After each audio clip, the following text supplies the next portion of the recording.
C'est bien connu, faire connaître les attraits touristiques de la région prolonge le séjour des touristes. Voilà la raison d'être du pavillon d'accueil récréo-touristique de la Côte-de-Beaupré, qui est situé à Bois-Châtel, à l'entrée de la MRC. Il est maintenant évidemment ouvert pour la saison estivale. On a rencontré la coordonnatrice Karine Poulain. Les services offerts au Bureau d'information touristique sont principalement accueillir et orienter les visiteurs sur la Côte-de-Beaupré, en fait. Donc, on va leur proposer différentes activités à faire dans la région. Puis, on va aussi leur proposer de l'hébergement. Et tout ça est fait dans le but, en fait, d'essayer de prolonger le séjour du visiteur dans les régions et contribuer à l'économie locale. Qui y travaille ici? Ici, on est 4 personnes à y travailler. Donc, il y a 2 étudiants qui sont ici à temps plein, une personne à temps partiel et moi qui est aussi à temps plein. Puis, durant quelle période est-ce que le bureau est ouvert? Le bureau, en fait, est en opération de la mi-mai à la mi-octobre. Donc, en début et en fin de saison, soit de la mi-mai à la mi-juin et de la fête du travail jusqu'à l'Action de grâce. On est ouvert du mercredi au dimanche de 10h à 17h.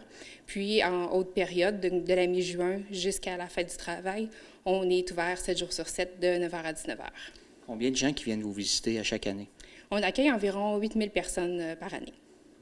Et puis leur provenance? La provenance est assez variée. Par contre, les Québécois vont dominer l'achalandage avec environ 60 %. Ensuite, on retrouve le reste du Canada avec un 14 %. Ensuite, on a les Européens et les Américains qui ont chacun environ 10-11 %. Puis, on a un 5 % qui est en provenance du reste du monde. C'est quel type de clientèle qui viennent vous voir?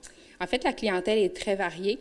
On a des familles, des couples, des retraités, des campeurs, donc qui viennent chercher de l'information pour quoi faire dans la région pendant qu'ils sont ici. Puis on a aussi beaucoup de résidents de la Côte-de-Beaupré qui viennent nous voir pour prendre les guides touristiques des autres régions et planifier leurs vacances là, à venir, en fait. Alors, quels sont les renseignements qui vous sont le plus souvent demandés?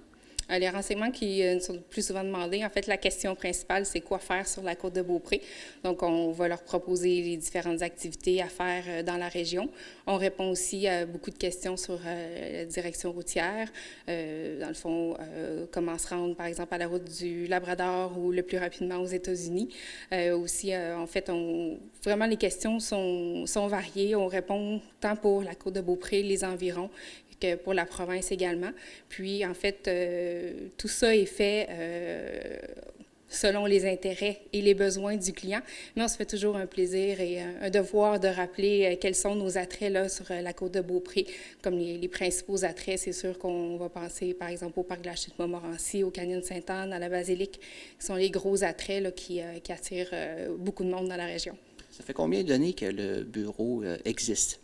En fait, le bureau est en opération ici à Bois-Châtel depuis 2012. Avant, les opérations étaient à même les bureaux de la MRC de la Côte-de-Beaupré. Qu'est-ce que ça a apporté qu'il y ait un bureau d'accueil touristique qui ait été installé au début de la Côte-de-Beaupré?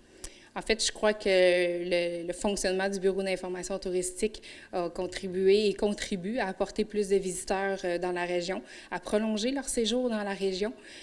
Donc, aussi, ça apporte...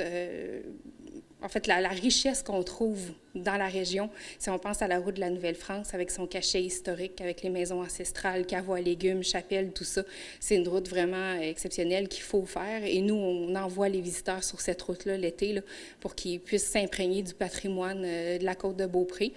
Puis, en fait, tout ça est fait justement dans le but de faire découvrir notre région. Il ne faut pas oublier non plus les gros attraits naturels exceptionnels qu'on a dans la région, puis les artisans qui sont uniques et qui sont établis sur la Côte-de-Beaupré. Je pense que tout ça fait que la Côte-de-Beaupré, c'est une merveille à découvrir. Merci, Mme Poulain. Ça fait plaisir.